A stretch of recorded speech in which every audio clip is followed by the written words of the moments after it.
All right, let's dive into one of the most talked about, most controversial books out there, Robert Greene's The 48 Laws of Power. Now, let's be clear, this isn't your typical self-help book about making friends. Nope. This is a cold, hard look at control, at strategy and influence. Really, how power has actually worked throughout all of human history. And to kick things off, just look at this quote from Machiavelli. Men must either be caressed or else annihilated. Whoa. That really sets the tone, right? It's the perfect way to step into Greene's world because it shows you just how stark the choices are. These laws, they don't really care about good or evil. They're all about one thing: what works. So, where do you even start with all this? Well, according to Greene, it's not about some grand action or big move. Nope. It all begins with something much more subtle: how people see you. The very first battlefield is perception. Mastering your own image, that's the first and maybe the most important step to gaining any real influence. And that brings us to law number 6, court attention at all cost. Now this is a pretty radical idea. It basically says it's better to be attacked, to be slandered, than to just be ignored. Why? Because any kind of attention, good or bad, makes you visible. And in the game of power, if you're invisible, you're irrelevant. You're just not even in the game. Just look at P.T. Barnum. The guy was an absolute master of this. When he first got started, he shows up in a new town, and people mistake him for some infamous, scandalous reverend. Now, what does he do? Does he correct them? No way. He leans into it. He completely embraces the notoriety because he understood a fundamental truth. Being talked about for any reason is way more valuable than being ignored. So, yeah, better to be slandered and attacked than ignored. What's the real lesson here? It's that being ignored is like being a ghost. Slander, attacks, well, at least they give you a presence. They make you a real player in the game. And once you're on the board, you have something to build on. Okay, so you've got their attention. Now what? Well, now you have to navigate the really tricky part, the social game. Greene basically sees our modern world, our offices, our social circles, as a kind of modern-day royal court.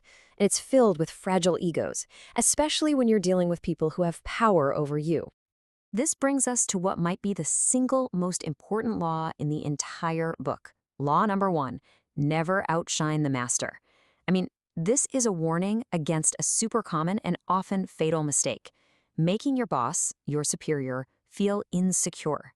Your talents are supposed to be a tool to help them, not a spotlight that makes them feel like they're in the shadows. Think about the court of King Louis XIV. Being too good at your job, too brilliant, could literally be a death sentence. The master, your boss, they might praise you to your face, "Oh, you're so smart." But you can bet that behind that smile, they're already thinking about how to get rid of you. The lesson is pretty clear. Make your boss look good, even if it means you have to dim your own light just a little bit. Okay, so you're making the master feel safe and secure. But what about everyone else? Well, for them, you use a totally different strategy. Law 17, cultivate an air of unpredictability. See, if people can predict your next move, they have control over you. But if you're unpredictable, well, that keeps you in the driver's seat. And guess who was a pro at this? Louis XIV again. His ministers would come to him with these super detailed plans and arguments. And Louis? He'd just listen, totally silent, with this unreadable look on his face. His only response would be, "I shall see." And then weeks later, boom, he'd make a decision, seemingly out of nowhere, without ever talking to them again. It kept his entire court constantly guessing, and that cemented his absolute power. All right, so we've covered the defensive moves.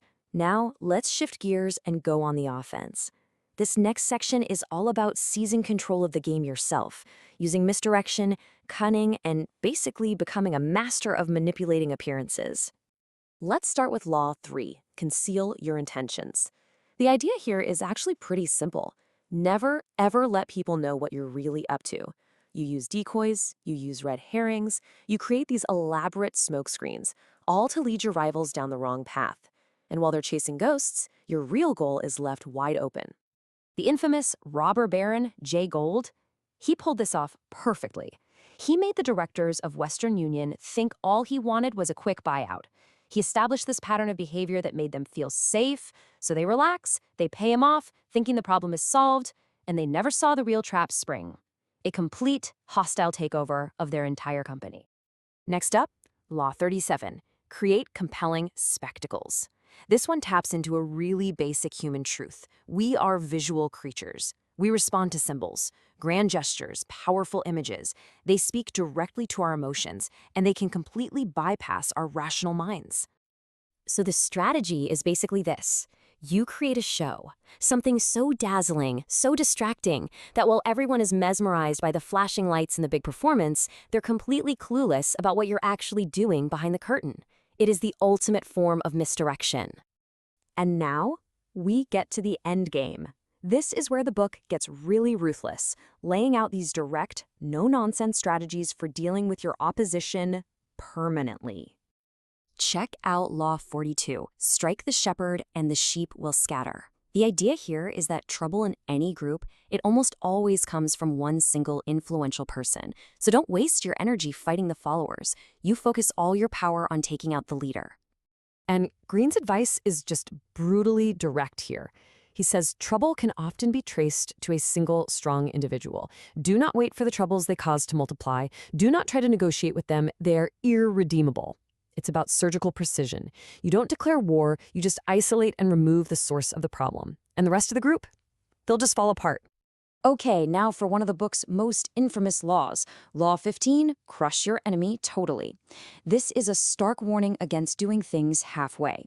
If you decide you have to strike an enemy, you absolutely cannot leave them any room to recover and come back for revenge. The logic behind this is just chillingly clear. As the book says, an enemy that is left around is like a half-dead viper that you nurse back to health. Time makes the venom grow stronger. A wounded enemy isn't going to thank you. No, you give them time and the resentment just festers. It makes them stronger, more determined to destroy you. True safety, according to this law, only comes when they are completely out of the picture. But not every single problem needs a crushing response. This law offers a more subtle and sometimes more powerful path: strategic indifference. Think about it. When you pay attention to a petty enemy or a tiny mistake, you're the one giving it power. You're making it significant. The truly powerful move is to just ignore it, to show such utter contempt that it's clear they are beneath your notice. Your disdain becomes the weapon. So after going through all these different strategies, from courting attention to crushing enemies, what's the one thing they all have in common? What's the crucial point? It's this. Power is a game of appearances. It's rarely about what's actually objectively true. It's a social game, and it's always played on the battlefield of human perception. So what should you take away from all this? Look, whether you want to use these laws or just defend yourself from them, you have to understand them. It's all about controlling how others see you. It's about mastering your own emotions, playing the long game, and really understanding the unspoken rules of human interaction that are happening all around us all the time. And that really leaves us with the big ultimate question, doesn't it? Is this book just a cynical manual for manipulators? Or is it a brutally honest reflection of the unspoken truths about human nature and ambition? The answer? Well, that probably depends on how you choose to see the world.